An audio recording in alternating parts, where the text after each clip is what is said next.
नमस्कार, वेलकम। बहुत स्वागत है आपका। आज हम बात करेंगे शौचालय, बाथरूम, वॉशरूम निर्माण से संबंधित वास्तुशास्त्र के अनुसार कहाँ निर्माण करनी चाहिए और इनकी साइज और कंस्ट्रक्शन के विषय में विशेष चर्चा करेंगे। सबसे पहले आप देख लें, अगर आपको प्लॉट में कहाँ बनाना है, कहाँ नहीं बनाना है, तो सबसे पहले आप देखें कहाँ नहीं बनाना है, उस स्थान को मैं बता देता हूँ।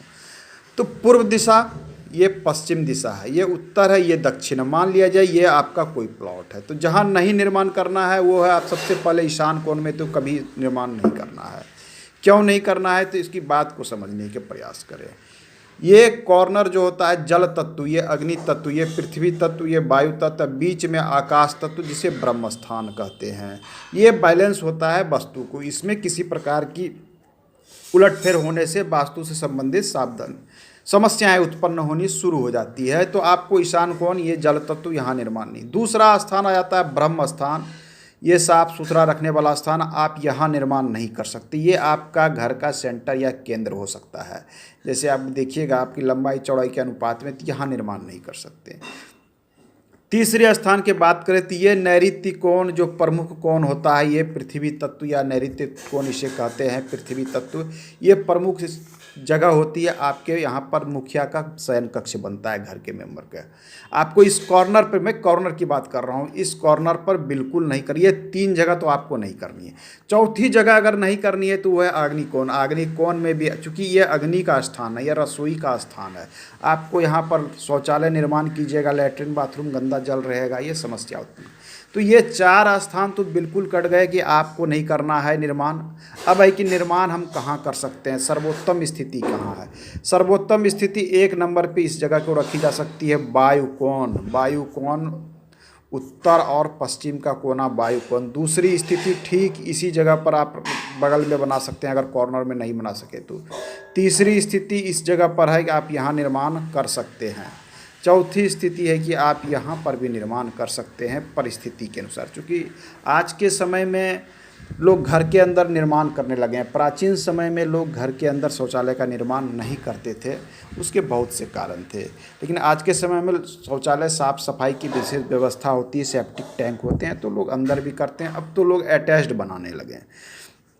बात कर लें इसकी साइज की, तो शास्त्र के अनुसार और स्टैंडर्ड साइज जो शौचालय का होना चाहिए आज के कंस्ट्रक्शन के अनुसार, अगर आप सिर्फ शौचालय का निर्माण करते हैं, मान लिया जाए आप सिर्फ शौचालय का निर्माण कर रहे हैं, तो उसकी लंबाई चौड़ाई, सिर्फ शौचालय की लंबाई चौड़ाई के विषय में कहा गया है कि 4x4, 4x4 मतलब 16 स्क्वायर फीट से कम नहीं होना चाहिए अगर सिर्फ शौचालय का निर्माण करते हैं। अगर आपको बाथरूम, सिर्फ बाथरूम की बात कर रहा हूँ कि बाथरूम का अगर सिर्फ निर्माण करना हो, तो इसके लिए एक स्टैंडर्ड साइज है 4.5 फीट।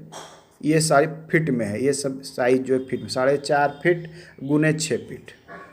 इस साइज से कम नहीं, ये लगभग 27 स्क्वायर फीट होता है, 27 स्क्वायर। इस साइज से कम ये आपका टॉयलेट, ये हो गया शौचालय, ये बाथरूम कम नहीं। अगर अटैच्ड बनाना हो, हालांकि शास्त्र के अनुसार अटैच्ड बनाने पर मनाही की गई है, लेकिन लोग आज के समय में बना रहे हैं।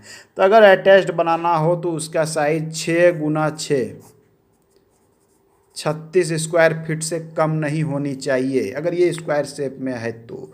अगर इसे आयताकार शेप में बनाते हैं तो आप 6 की जगह 4 ले सकते हैं। लेकिन अगर आप 6 की जगह 4 लीजिएगा तो आपको लंबाई कम से कम जो है, कम से कम आपको जो है 5, ये 4, कम से कम 8 फीट लेनी होगी।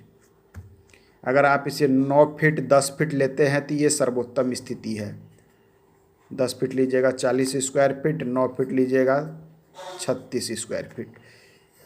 ये एक स्टैंडर्ड मानक है। आप शौचालय का निर्माण कर रहे हो, बाथरूम का निर्माण कर रहे हो, अगर आप अटैच निर्माण करते हैं तो आपको इस मानक को अपनाना चाहिए। स्टैंडर्ड है, ये वास्तु के अनुसार बिल्कुल फिट होता है।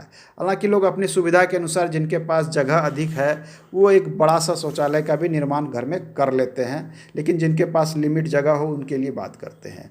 अब आ जाइए वास्तु के अनुसार समस्या क्या उत्पन्न होती है। जिस प्रकार हमारा शरीर 5 तत्वों से मिलकर बना है, जल, अग्नि, आकाश, वायु और पृथ्वी, ठीक उसी प्रकार हमारा घर का निर्माण भी इन 5 तत्वों के मिल के होता है।